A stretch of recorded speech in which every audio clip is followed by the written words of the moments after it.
Et donc, le problème de contrôle stochastique, donc A et F adaptés, donc je vais mettre ça comme ceci, les alpha, les contrôles sont adaptés par rapport à l'attribut ft, intégrale de 0 à l'infini, de e puissance moins rho t, et donc ce que je prétends, c'est qu'on a L de xt alpha t, et ici c'est la masse totale de l'intégrale de ft, puisque j'avais juste cette espérance conditionnelle, et cette espérance conditionnelle, c'est phi égale à 1, donc c'est la masse totale de ft.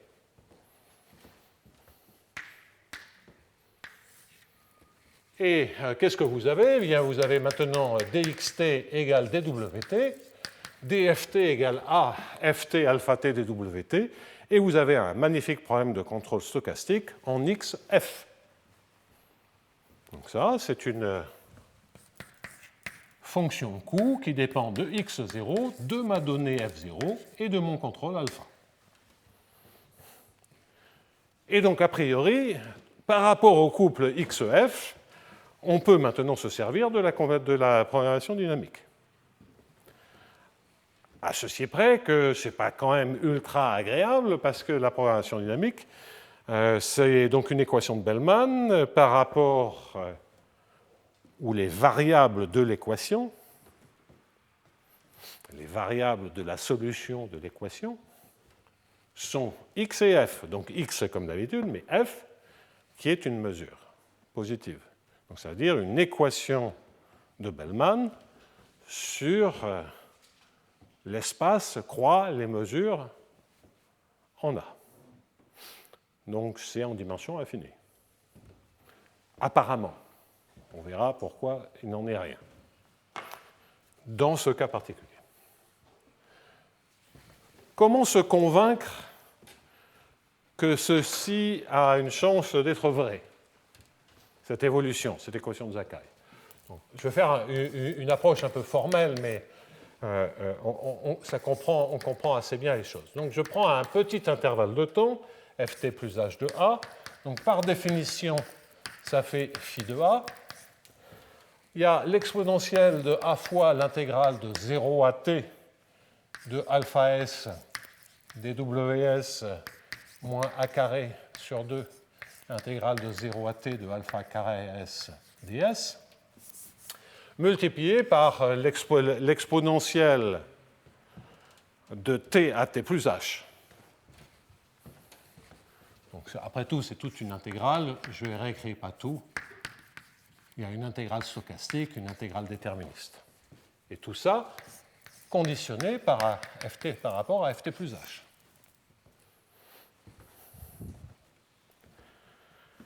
Bon, alors cette exponentielle, donc il faudrait faire Ito, hein, mais bon.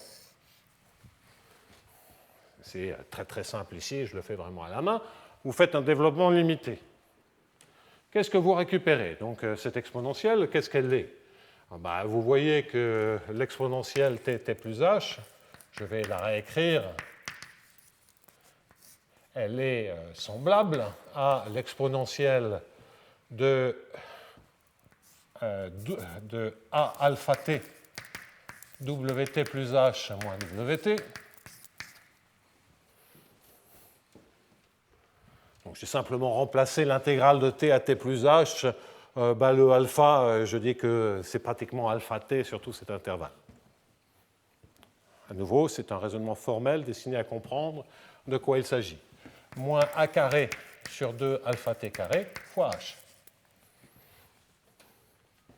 Donc, si vous faites un développement limité maintenant, ceci est semblable, avec toujours l'idée que lorsque je prends un carré d'accroissement de brownien, c'est le temps, hein, que wt carré, c'est t. Dans les développements limités, c'est la formule de Ito, c'est comme ça que ça marche. Donc, ça nous donne plus a alpha t wt plus h moins wt, moins a carré sur 2 alpha t carré, plus 1 demi de A2 alpha carré t, wt plus h moins wt, ça élimine le terme supplémentaire. C'est normal, c'est une martingale. L'exponentielle est une martingale, donc vous ne devez avoir qu'une partie d'intégrale stochastique. Et donc maintenant, si vous reportez, vous voyez ce que vous récupérez. Le 1, ça nous donne phi de a exponentielle. Donc je vais mettre intégrale de 0 à t, pas tout, conditionné par ft plus h, plus le wt plus h, le alpha t, ils sont mesurables par rapport à ft plus h, donc je peux les sortir.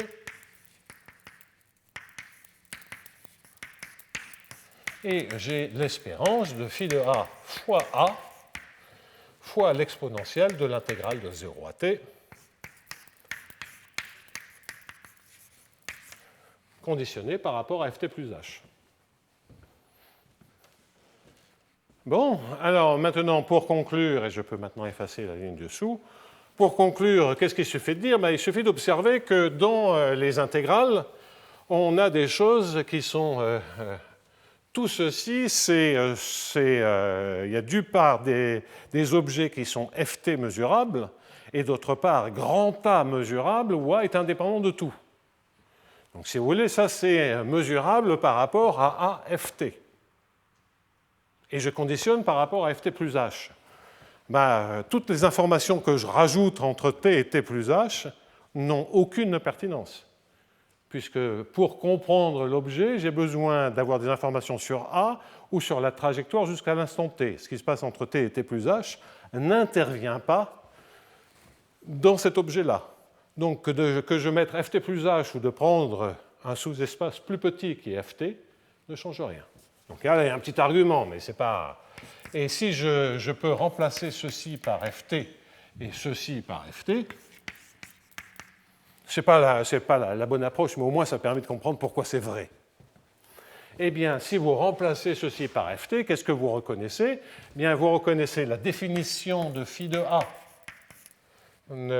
phi de a fois ft, plus alpha t, wt plus h, moins wt, l'intégrale de a phi de a fois ft. Donc maintenant, je peux tout effacer et je vais...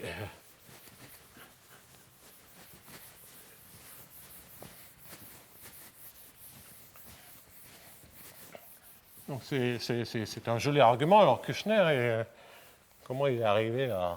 Parce qu'en plus, lui, il voulait absolument normaliser toutes les probabilités, donc c'était une équation absolument épouvantable, mais ne manque qu'à particulier. Souvenez-vous, j'avais démarré comme ça, donc j'avais obtenu une équation sur mu t, puis on avait regardé nu t, et puis là c'était beaucoup plus simple. Bon. Alors, donc ça c'est bon, et donc j'étais en train de récapituler, c'est ça, est égal à l'intégrale de FA FT. Donc voilà l'équation que j'ai obtenue. Donc maintenant, comme c'est vrai, quel que soit phi, vous pouvez enlever l'intégrale et le phi de a, et vous avez que ft plus h est égal à ft, j'enlève le phi de a, j'enlève l'intégrale, ft plus h est égal à ft, plus alpha t fois ft fois la croissance du brownien. En d'autres termes, vous avez bien récupéré cette équation. Bon, à nouveau, s'il y a des gens qui se sont intéressés au contrôle stochastique, au filtrage, etc., là, c'est vraiment la version pour enfants en termes de modèle, et une déduction de l'équation de Sakai vraiment très, très informelle. Enfin, cela dit, elle se justifie même comme ça. Ça se justifie assez simplement. Là, tout ce que j'ai fait n'est pas... C'est vraiment très très proche d'être correct. Simplement, au lieu de faire un développement limité, vous servez de la formule de Ito entre t et t plus h. Et là, vous avez quelque chose qui est assez facile à justifier. Alors, donc ça c'est bien agréable parce que donc on est arrivé à une situation où on a maintenant un problème de contrôle stochastique avec formellement, si j'appelle ceci un V de x0, f0, eh bien, je m'attends à avoir une équation de HJB. Je vais l'écrire, même si je vais la simplifier dans un instant. Avoir donc une équation de HJB dans laquelle, c'est l'argument de la programmation dynamique, je vais récupérer ρV sub sur alpha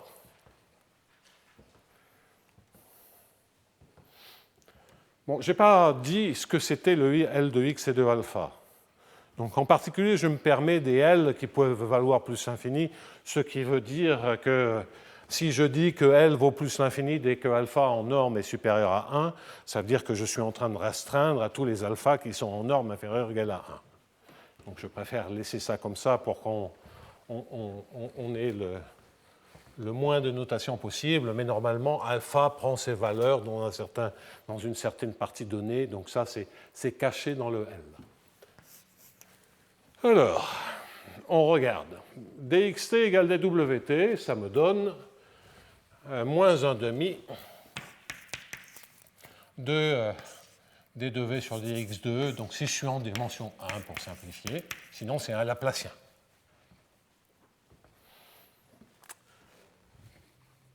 Moins 1 demi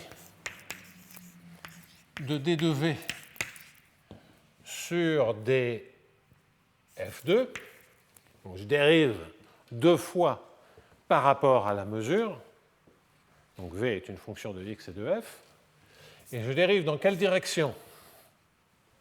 Bien, je dérive dans la direction multiplication par a fois f fois alpha.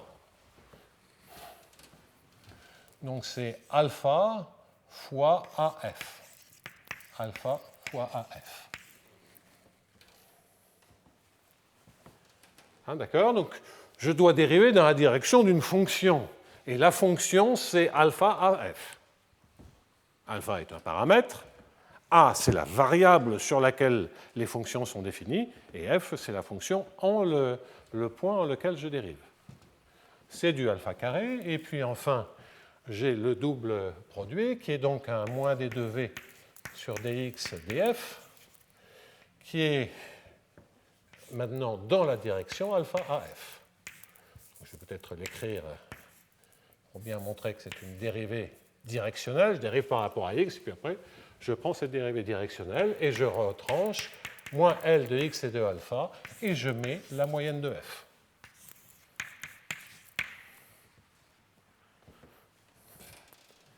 Donc ça, c'est une équation. Donc on cherche une fonction qui dépend de x et de f.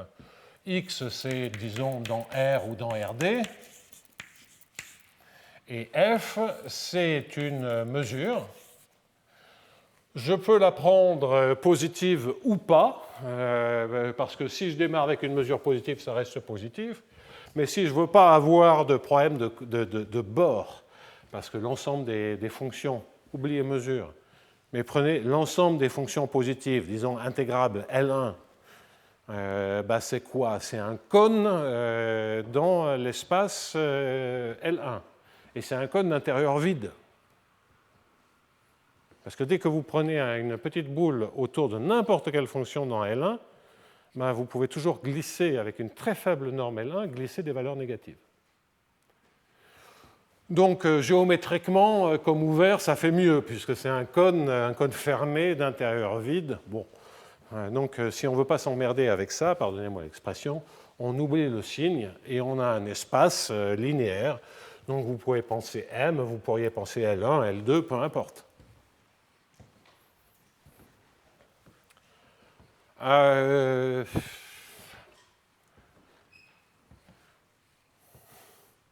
il y a plein de choses sur lesquelles qui posent problème là-dedans. Le premier problème, c'est que c'est de dimension infinie. Ce n'est pas une paille. Deuxième problème, et on le verra apparaître par la suite, c'est que c'est assez naturel de se dire je peux prendre un coup quadratique. Je peux supposer les alphas bornés, ok. Mais c'est assez naturel de se dire si dans des cadres comme ceci, qui sont essentiellement linéaires par rapport au contrôle, de se dire je pense en termes de linéaire quadratique, un système linéaire quadratique. Donc c'est de mettre du alpha carré là.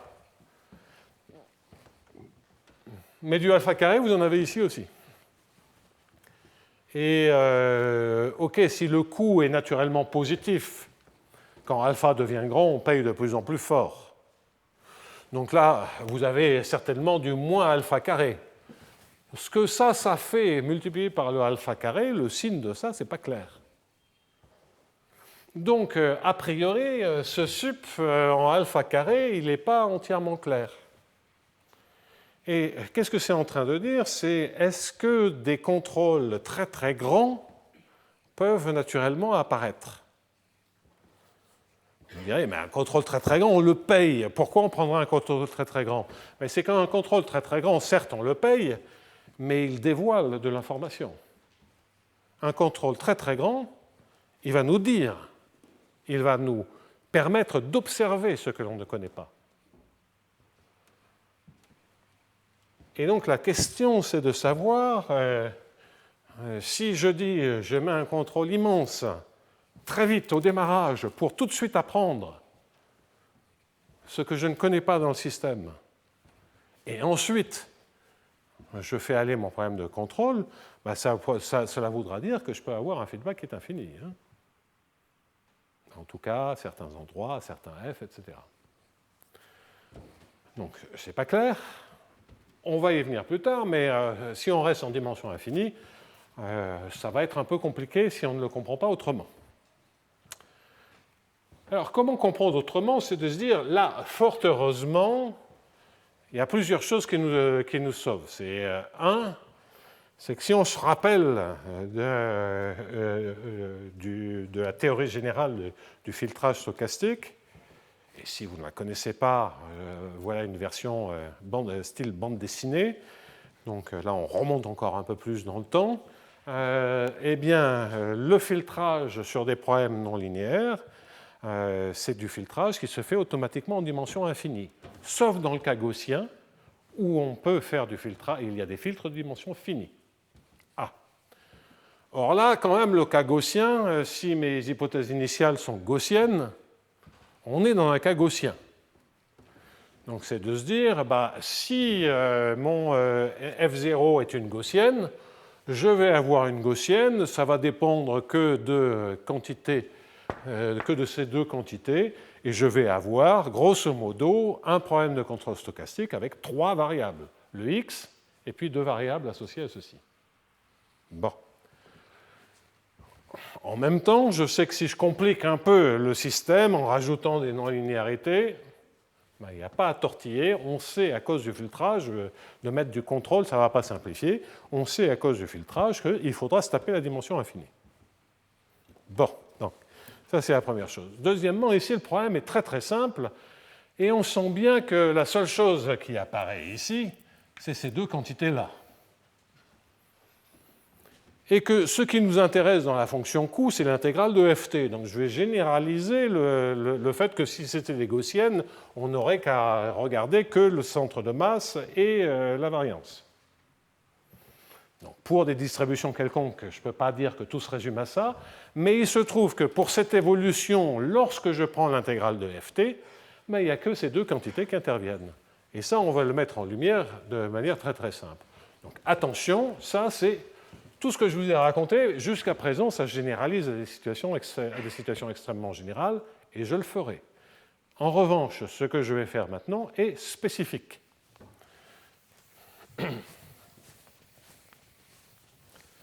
Avant de dire pourquoi on peut passer en dimension finie, je voudrais revenir faire une remarque sur l'approche naïve.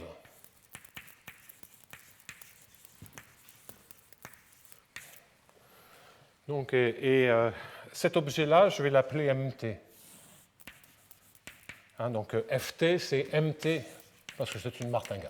MT F0. Elle dépend de A. Elle est paramétrée par A, mais pour l'instant, je ne la mets pas. Donc, l'approche naïve, si vous faites Girsanov, comme je l'ai fait, et que vous faites le même genre...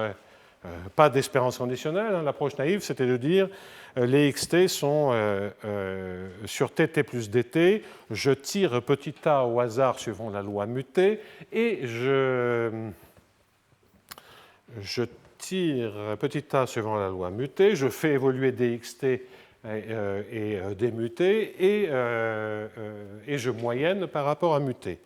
Donc si vous faites ça, bien, ce que vous récupérez, c'est l'inf de l'intégrale, donc je ne refais pas ces calculs-là, mais vous récupérez L de xt alpha t, et ce que vous allez récupérer, c'est l'intégrale de f0 mt carré divisé par l'intégrale f0, c'est mu0, c'est nu0, peu importe. Tout ça, c'est la même chose.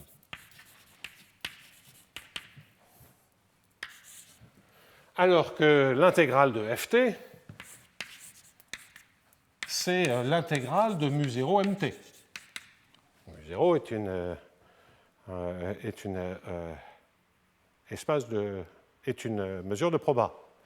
Donc vous voyez, alors d'abord, du coup, on peut en déduire, première observation, c'est qu'on peut en déduire, grâce à ceci, une équation de Bellman en travaillant avec les variables qui sont ici. Et surtout, vous voyez la différence entre l'approche naïve et puis l'approche, je dirais, totalement rigoureuse d'information partielle. Donc cette approche naïve, un peu empirique, en disant, bon, je ne sais pas très bien comment le A, je le choisis, puis je fais évoluer les trucs. Donc, ce n'est pas très loin, puisque ici, vous avez l'intégrale de mu0 mt, et ici, vous avez l'intégrale de mu0 mt carré divisé par l'intégrale de mu0 mt. Bon. Vous voyez d'ailleurs que ceci est plus grand que cela, puisque mu0 est une mesure de proba, et que donc, ça, c'est sous-optimal, en certain sens. Hein. Bon. C'est sûr que c'était beaucoup plus du bricolage. Mais enfin, si on tient à ce bricolage, intuitivement, pour favoriser l'apprentissage, parce qu'au fond, qu'est-ce que ça fait ça ? Ça veut dire que, autant là, on ne se pose pas la question de l'apprentissage, on se pose la question de optimiser globalement. Quand on dit « je tire un A suivant muté, je fais évoluer les choses », d'une certaine manière, on donne la préférence à l'apprentissage. L'apprentissage passe d'abord. OK. Et donc, effectivement, par rapport à tous les contrôles, ça doit être moins bien, entre guillemets. Et effectivement, le minimum, là, en tout cas si L est positive, le minimum est plus petit. Ce n'est pas le même problème, hein, donc on ne peut pas vraiment les comparer, mais en tout cas, on peut les analyser. En particulier, les réductions que je vais faire à des problèmes en dimension 3 vont être vraies dans les deux cas de figure. Je ne le fais que pour ce qui me paraît être la bonne approche, à savoir celle-ci. Alors,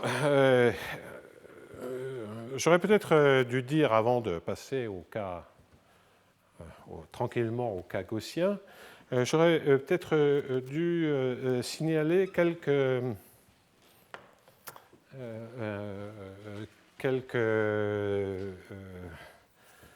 études, réflexions, je ne sais pas très bien comment qualifier ça, qui ont été faites dans différents contextes. Il y a tout un courant d'études mélangeant apprentissage bayésien et contrôle qui existe dans une littérature entre guillemets d'ingénierie. Bon, je dis entre guillemets parce que c'est quand même des ingénieurs très théoriciens, mais c'est typiquement tout ce qui relève des I3E aux États-Unis, Electrical Engineering. Et en général, il n'y a aucune théorie générale, et si ce n'est cet exemple est traité, voire maltraité. On est plus souvent dans l'approche naïve, avec en plus d'autres règles bayésiennes s'il y a des coefficients inconnus. Donc beaucoup de tambouilles, mais c'est visiblement dans cette direction que les ingénieurs réfléchissaient. Alors peut-être que dans des cas gaussiens, ils finissent par trouver le bon résultat qui est celui que j'écrirai plus tard. Je ne suis même pas allé vérifier, ce sont des écritures très formelles, mais ça existe. Et donc là, il y a des tonnes d'articles là-dessus. Dans un autre courant de pensée, où là non plus les choses ne sont pas très précises, c'est en économie. Les économistes n'ont pas peur, hein, ils réfléchissent à ça. Et donc évidemment, les économistes ont peur du temps continu parce qu'il y a besoin de maths, c'est du temps discret. De toute façon, l'apprentissage, assez naturellement, les gens y réfléchissent plutôt en temps discret.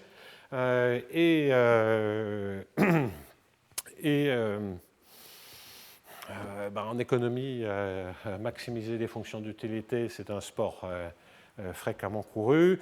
Et il y a des tentatives de mélanger les deux qui, là, sont même moins abouties que du point de vue de l'ingénierie. Donc, il y a des articles qui évoquent ces possibilités. Ce qui est réellement fait, ce qui est même heuristiquement, n'est pas lumineux. J'en parlais avec Philippe Aguillon, il expliquait un tout petit peu, il me disait voilà, ça c'est le bordel. Donc c'est clair que c'est un sujet qui est très naturel dans plein de situations. C'est-à-dire que de dire qu'on a un système et qu'on sait tout sur le système, c'est évidemment une hypothèse très très forte. Bon, je ne vous cacherai pas que tout ceci, c'est un échauffement avant de faire des jeux à champ moyen dans lesquels, là aussi, on ne sait pas tout sur le système. Donc des jeux à champ moyen avec information partielle, et ça maintenant, je vois mieux comment on peut s'y prendre. Bien, alors, donc ce que je suis en train de mettre au point tout doucement sur un exemple très simple, c'est vraiment des choses qui ne sont pas, l'idée n'est pas révolutionnaire. Hein. Ce thème de mélanger, d'essayer de découvrir ou de n'avoir que des informations partielles et que petit à petit on risque de découvrir, de filtrer, d'obtenir de meilleures informations sur le système en même temps que l'on contrôle, c'est quelque chose que tous les gens confrontés à de la modélisation se sont posés, aussi bien donc en ingénierie qu'en économie. Si vous tapez des mots-clés comme sur Google, contrôle stochastique, apprentissage bayésien, vous allez avoir des tonnes de références qui sortent. Et ensuite, bon courage. Bien. Alors, où en étais-je? J'étais en train de dire que si on veut essayer d'un peu comprendre, donc, quelle est la stratégie? Quand on est face à un bazar comme ça, on se dit, OK, on peut essayer très théoriquement de résoudre ceci,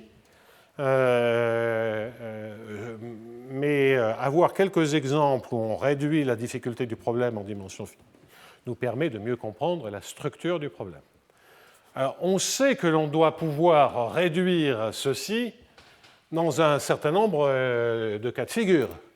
Il est clair que lorsque F0 est une combinaison de masses de Dirac,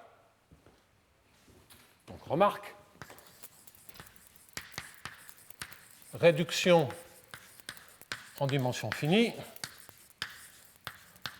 on sent bien qu'elle va être possible si on se restreint aux gaussiennes.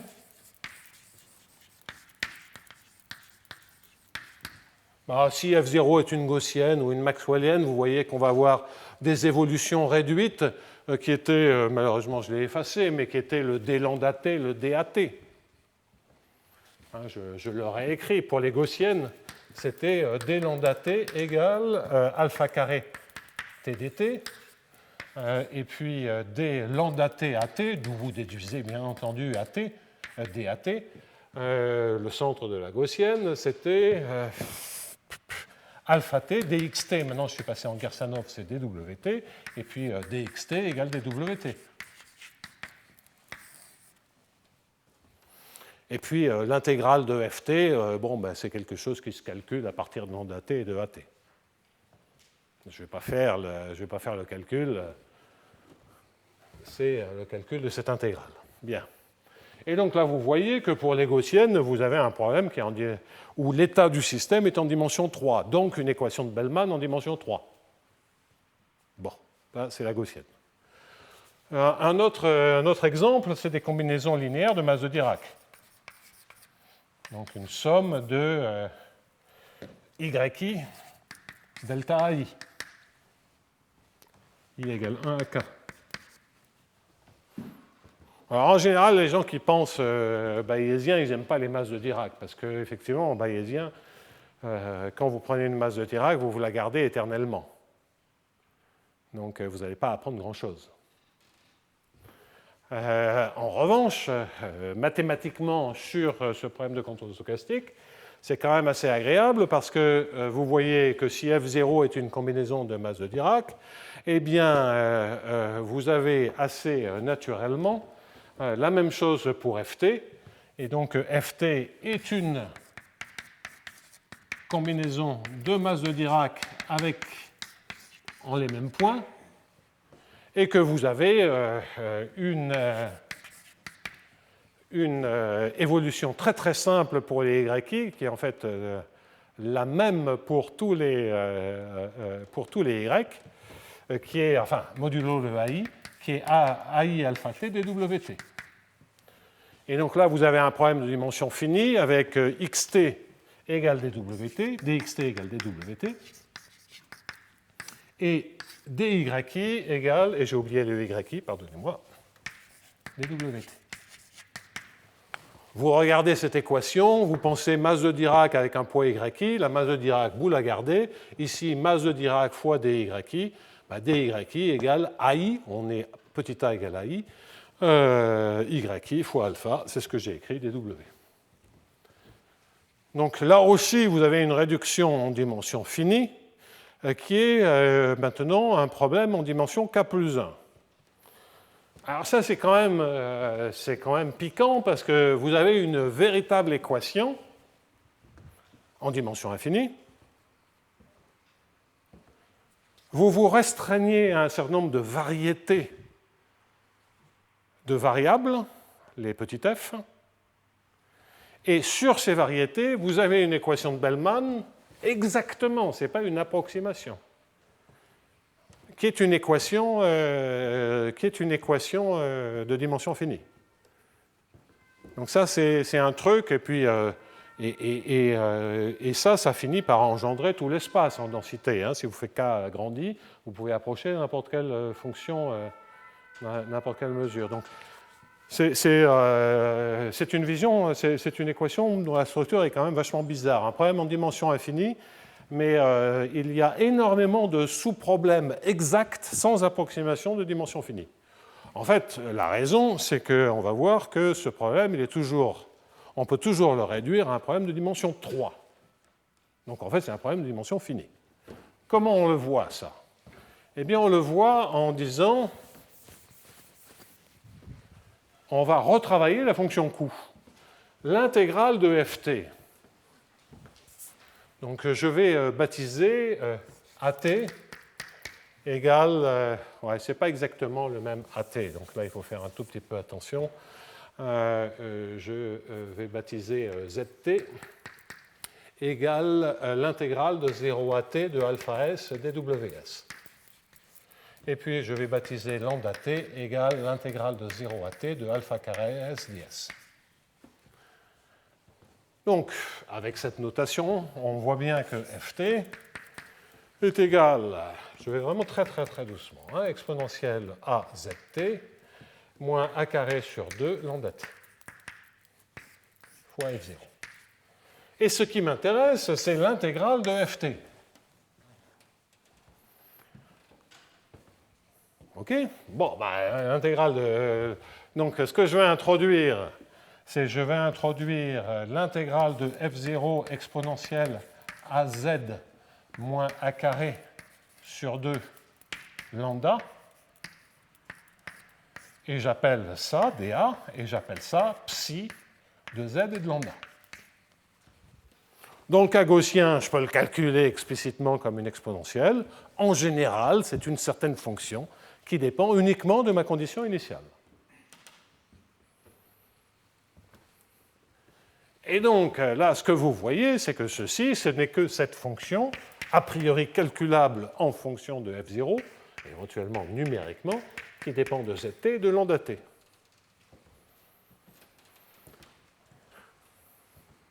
Et donc, je peux réécrire maintenant complètement mon problème de contrôle stochastique dans ce cas très particulier, j'insiste bien.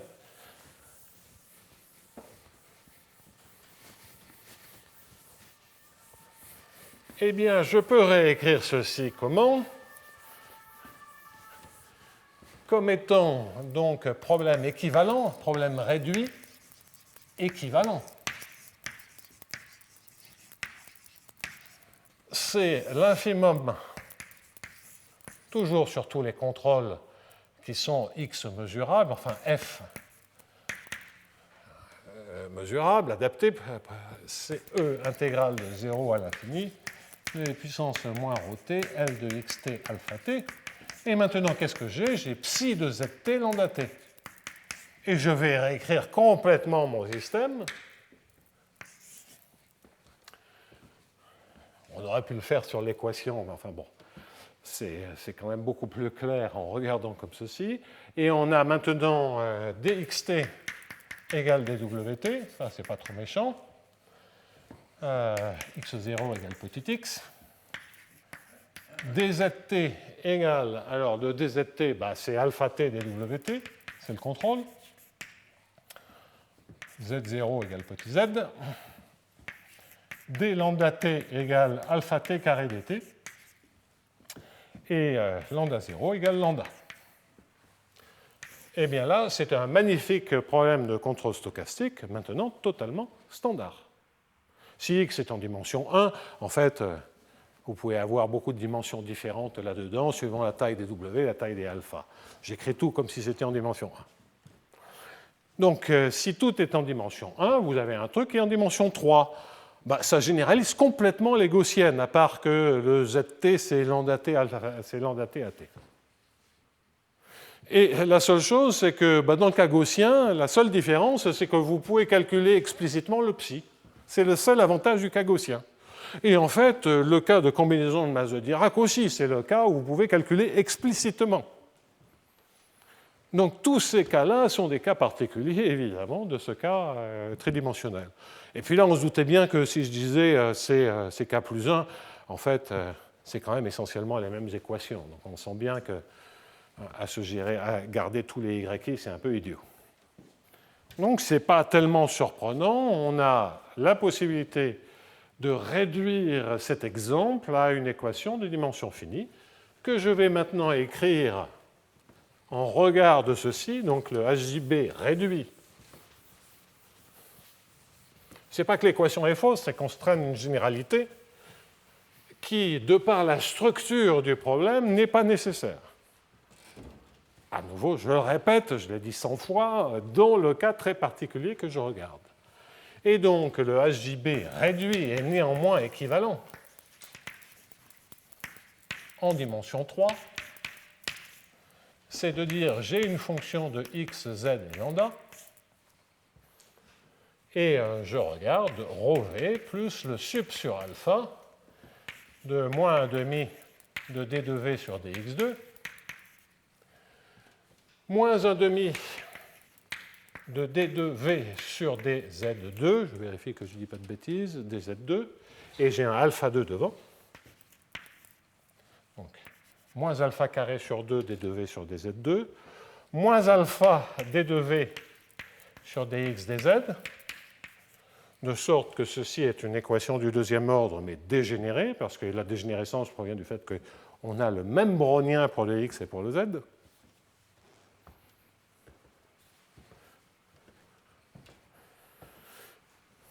Et c'est grosso modo une diffusion dans la direction x plus alpha z. Et x plus alpha plus bon, ok. Et enfin, j'ai un dernier terme qui est le terme de dérive, qui est moins alpha carré dv sur des lambda. Bon, j'ai l'habitude, c'est pour ne pas me tromper les signes, de mettre des sup, et puis après, j'ai que des signes moins. C'est un peu couillon, je sais. J'aurais pu mettre un moins ici, mais il aurait fallu mettre un inf. Moins L de x et de alpha, psi de x, z et lambda.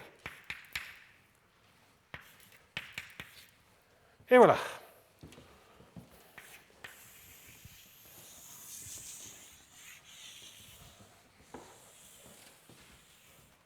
Fin de cette longue histoire pour le contrôle stochastique. On est dans cet exemple. Sur cet exemple, on aboutit à une équation aux dérivées partielles en dimension 3. Et là, on ne peut pas faire mieux. puisqu'on a rajouté de l'incertitude une variable aléatoire, et le minimum que l'on puisse demander, c'est d'avoir une variable qui corresponde à son centre et une variable qui corresponde à sa variance. Hein, c'est grosso modo les deux premiers moments. Tout le reste, on a oublié. Et on n'en a pas besoin ici. Donc on sent bien qu'on ne peut pas faire moins. J'espère que c'est vrai, ça, mais je ne vois pas comment on pourrait réduire plus. Donc, des exemples. Exemple 1. Si je suppose que alpha est borné, c'est-à-dire que L de x et de alpha est une fonction qui est, on va dire, régulière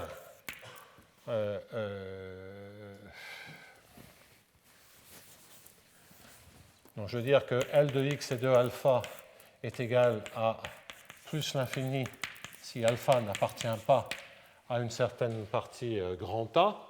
Donc le sup sur alpha devient le sup sur les alpha d'un grand A. Bien.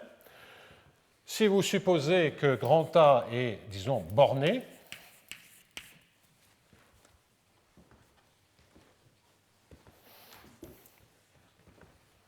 et je vérifie qu'il n'y a rien besoin d'autre, et que L est une fonction qui est continue bornée, par exemple, continue, on va dire lipschitzienne, comme ça elle peut croître en x alpha, allez, hop, on peut faire beaucoup mieux que ça.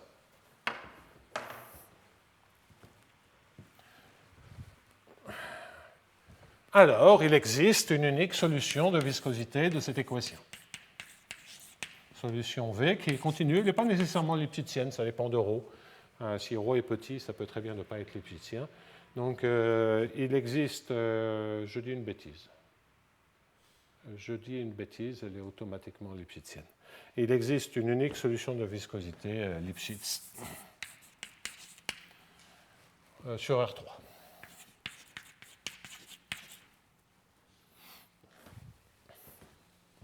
Bon. Pourquoi? Parce que c'est une équation de HJB standard. Il n'y a pas de difficulté que la fonction psi est une... J'ai mis un x? Non, il n'y a pas de x, c'est psi de z et de lambda. Et que, voilà, il n'y a pas de problème là-dessus.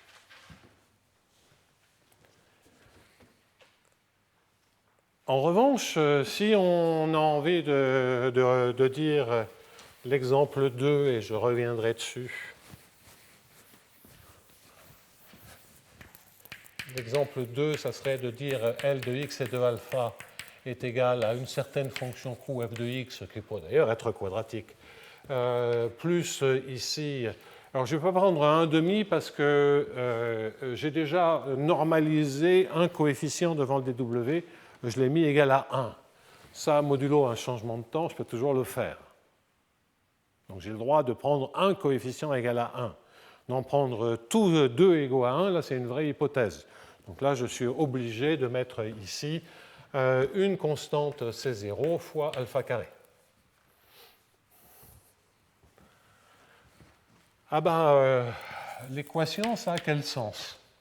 Pas clair. J'ai du alpha carré ici, j'ai du alpha carré là, j'ai du alpha carré là. Pourquoi le sup est bien atteint? Donc le sup sera bien atteint si on a une inégalité qui consisterait à dire que le coefficient devant l'alpha 2 doit être négatif. L'équation, elle marchera bien, entre guillemets, si je sais que moins d2v sur des z2 avec un 1,5 devant, un moins dv sur d lambda, et puis le moins c0 est, disons, négatif ou nul. Avec égal à 0, on a un petit doute. En fait, les principes généraux d'équation de Bellman nous disent que la fonction v doit vérifier ça. Bon, j'expliquerai ça plus tard. Mais c'est une autre information. Et si c'est égal à 0, vous voyez que le sup en alpha, c'est dangereux. Donc là, il y a un vrai problème. Il y a un vrai problème dans la modélisation même de ces problèmes de contrôle stochastique avec apprentissage, information partielle. Pour des systèmes linéaires quadratiques, il semble y avoir la possibilité d'une singularité. Bon, mettons ça de côté, c'est quelque chose à tirer au clair. Autrement, si j'ai un coup qui est surquadratique, et un exemple de coup surquadratique, c'est un coup qui est plus infini en dehors d'un borné. Ça croît plus rapidement que le quadratique, c'est plus infini. Mais si c'était un alpha 4, un alpha en valeur absolue au cube, ça marcherait bien. Alpha carré, attention. Alors ça, c'est assez intéressant quand même, cet alpha carré, hein, souvenez-vous, sur les temps caractéristiques de convergence de l'apprentissage. Donc, quand alpha grandit, on peut apprendre très rapidement, donc du coup être très performant dès qu'on a appris sur le contrôle stochastique. Donc, d'une certaine manière, c'est que le risque, c'est de ne pas payer assez cher l'apprentissage. En particulier, si on prenait un coup qui est là sous-quadratique, pour le coup, on est presque sûr qu'il y aurait un problème. On aurait vraiment ce qu'on appelle du contrôle stochastique singulier. Singulier, c'est-à-dire qu'instantanément, on bascule sur une sous-variété, et bon, bref, c'est encore une autre histoire. Donc attention au coût de la révélation. Non, je ne suis pas devenu mystique. Le coût de la... l'idée du coût de la révélation mystique est intéressante. Mais bon, donc le coût de l'information qui a priori n'était pas accessible est important là-dedans. Pour comprendre ceci, il faut regarder un peu plus en détail la structure de la fonction psi. Parce qu'on voit bien que ce qui gouverne là-dedans, et d'ailleurs j'ai dit une énorme bêtise parce que j'ai le C0, mais c'est multiplié par psi de z et de lambda. Donc j'ai oublié le psi ici. Pardonnez-moi. D'accord ? Ça ne change rien. C'est une inéquation en z et lambda. Donc faisons quelques remarques sur ces fonctions psi de z et de lambda. Parce qu'elles ne sont quand même pas... elles ne sont quand même pas tout à fait neutres. Alors, ça rappelle des tas de trucs, à une normalisation près. Il y a un transformé de Fourier, et puis il y a les analystes harmoniciens ont inventé la transformée FBI, hein, comme le FBI. Il y a cet aspect-là, c'est-à-dire que la première partie qui est linéaire en A, c'est la transformée de Fourier. Il y a un I, hein, ce n'est pas la même chose que je suis en train de raconter, encore que. Et puis après, il y a un moins Z2 sur 2 aussi qui apparaît, ça c'est FBI. La transformée FBI. C'est aussi des gaussiennes comme ça, c'est la solution fondamentale de l'équation de la chaleur. Donc il y a quelque part, on est en train de dire que ça doit avoir un rapport avec l'équation de la chaleur, cette fonction. Alors regardons un tout petit peu ceci, à la main. Exponentielle a fois z moins a carré sur 2 lambda, puis a priori c'est quand même une expression que tout le monde a tendance à manipuler, c'est l'expression qui est dans Girsanov, etc., etc. Donc je veux faire un certain nombre de remarques, et d'ailleurs que les probabilistes, ils se servent de trucs comme ça dans certaines démonstrations fines liées à Cameron-Martin, Girsanov et tout. Il y a des propriétés de ces expressions qui sont implicitement utilisées. Alors, qu'est-ce que l'on peut dire? Donc là, je prends un F0 positif pour simplifier. Vous voyez que dans ce qui m'intéresse après réduction, le F0 est fixé. Donc là, maintenant, si autant à l'étage au-dessus, ça pouvait être utile de prendre un F positif, un F quelconque pour éviter ces problèmes de bord, c'est-à-dire éviter d'écrire des équations où tout point du domaine est un point du bord du domaine, là, une fois que f est fixé, autant prendre des f naturels, c'est-à-dire positifs et mesure de proba.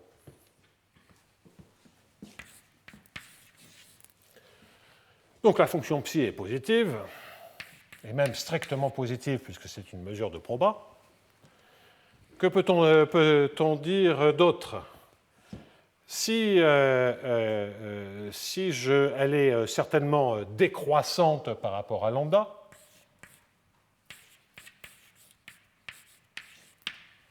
elle est certainement convexe par rapport à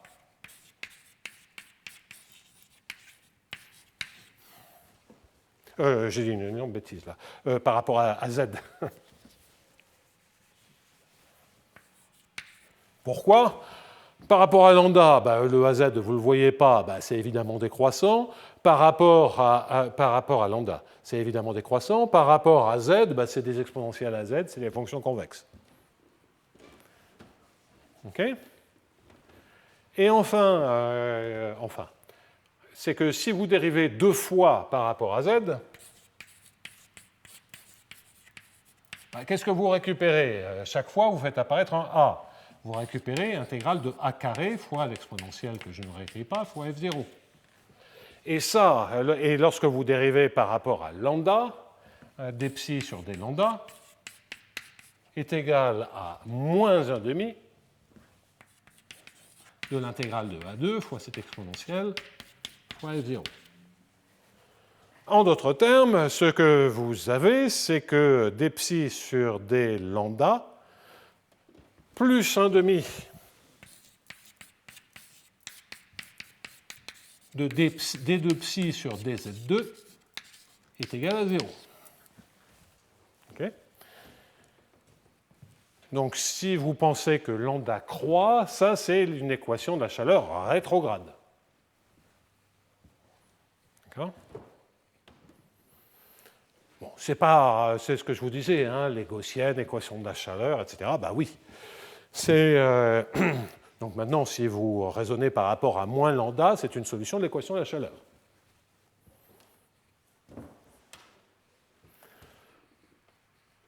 Donc ça ne veut pas dire que vous la connaissez, parce que pour connaître psi, ça veut dire qu'on n'a pas forcément besoin de calculer ça partout, entre guillemets, si on sait, soit on peut la calculer par l'équation de la chaleur, soit on calcule l'intégrale, enfin, tout ça, c'est la même chose. Hein. Mais si on voulait se servir de ceci pour dire je la connais, il faudrait la connaître pour lambda grand. Et après, l'équation de la chaleur m'a dit je la connais partout. Okay. Alors pour lambda grand, c'est un peu dangereux parce que si on a envie de faire tendre lambda vers l'infini, mais ça tend vers 0. Donc oui, parce qu'en fait, fondamentalement, c'est une équation rétrograde. Donc il y a des régimes de régularité à partir de mesures comme ça dans l'équation rétrograde, mais attention. Donc pas trop en dire. Il y a beaucoup de structures. Ce que je veux dire, c'est qu'il y a beaucoup de structures dans cette fonction psi. Donc est-ce que ça aide à élucider cette partie-là?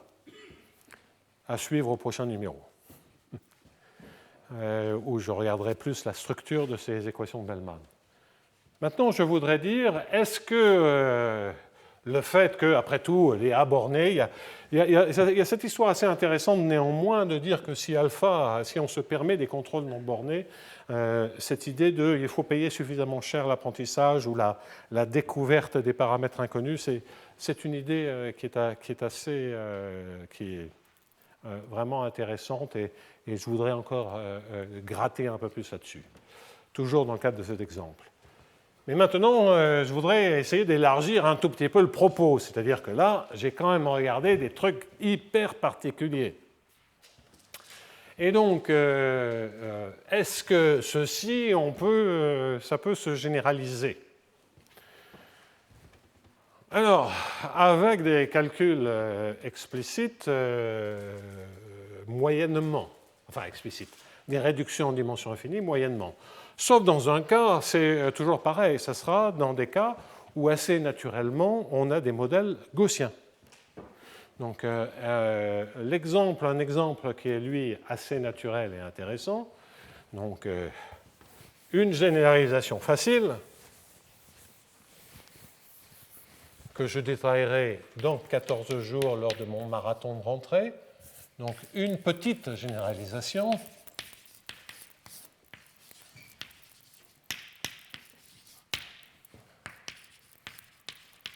c'est de dire, on va toujours dire dxt égale alpha t, et le grand A, ça va maintenant être un processus. Donc, je vais oublier les histoires d'apprentissage, at dt, plus dwt, et puis pour dat, je vais mettre un processus d'Ornstein-Uhlenbeck. Alors, pourquoi?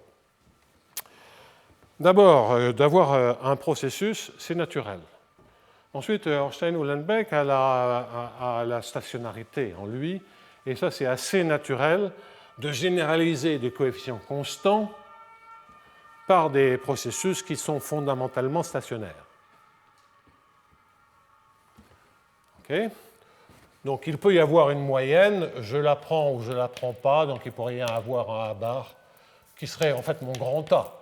A moins AT, je peux le mettre au point où on en est, plus dBT. Et puis ici, il faut quand même que, à nouveau, je ne peux pas prendre beaucoup de coefficients avec du dBT.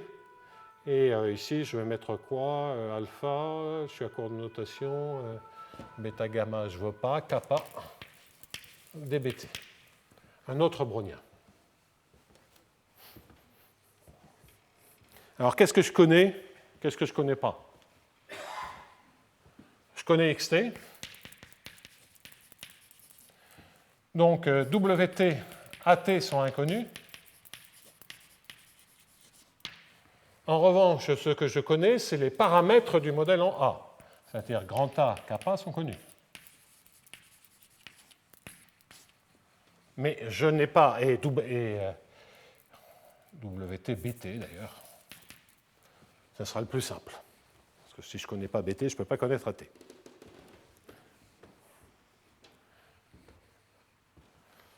Et enfin, quid des corrélations? La théorie classique de l'information partielle nous dit brownien indépendant. Donc, ce que l'on peut noter comme ceci. Pas de corrélation entre les deux browniens. Moi, je vais m'amuser la semaine prochaine, enfin dans 14 jours, puisque la semaine prochaine, c'est le 11. Je m'amuserai à mettre des corrélations. Donc déjà, là, on va sortir de Zakai, on va sortir du contrôle à information partielle, parce que je veux aller vers la plus grande généralité possible. En fait, la structure que l'on a, et là, c'est qu'on a vraiment un système dans lequel, ici, je n'ai mis le contrôle que dans cette composante, un système en xt alpha t, et on n'observe qu'une composante du système, à savoir xt. C'est exactement ça la situation dans laquelle on se trouve. On connaît les paramétrages du système et on n'observe pas les browniens. Les paramétrages, alpha, kappa, si on avait des fonctions non linéaires, on connaît ces fonctions non linéaires, mais on n'observe pas les bruits. Et ce qu'on observe, c'est une composante du système. Et on veut piloter au mieux ce système. Donc ça, c'est une question extrêmement générale. Et donc, vous voyez que si vous prenez un système complet, qu'est-ce que l'on peut mettre? Où est-ce qu'on met du contrôle? D'ailleurs, d'une certaine manière, en général, la manière dont les gens pensaient l'information partielle, c'est de dire l'état de mon système, c'est vraiment AT, et mon observation, c'est XT. Et l'expression qui est ici était appelée fonction d'observation. En l'occurrence, fonction d'observation, là j'ai pris un cadre linéaire, et une fonction d'observation, en général, elle était fixe. Là, je suis en train de dire qu'on peut contrôler cette fonction d'observation, c'est-à-dire observer avec une plus ou moins grande intensité. Okay. Ça, c'était naturel du point de vue de l'apprentissage.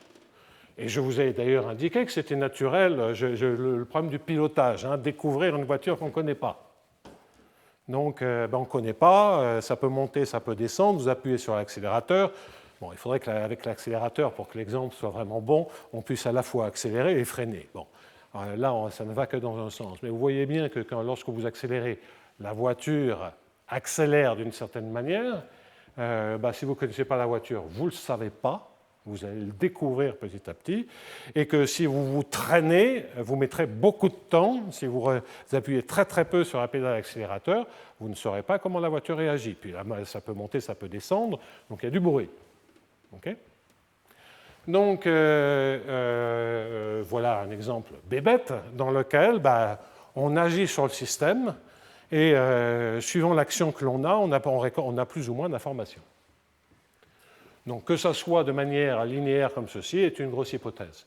Donc en fait, je vais aller tout à fait au-delà de ça. Je vais continuer sur cet exemple dans 14 jours, revenir un peu là-dessus et indiquer, sans trop de démonstration, indiquer la structure absolument générale d'équations de Sakai et les problèmes qui, en général, sont de dimension infinie.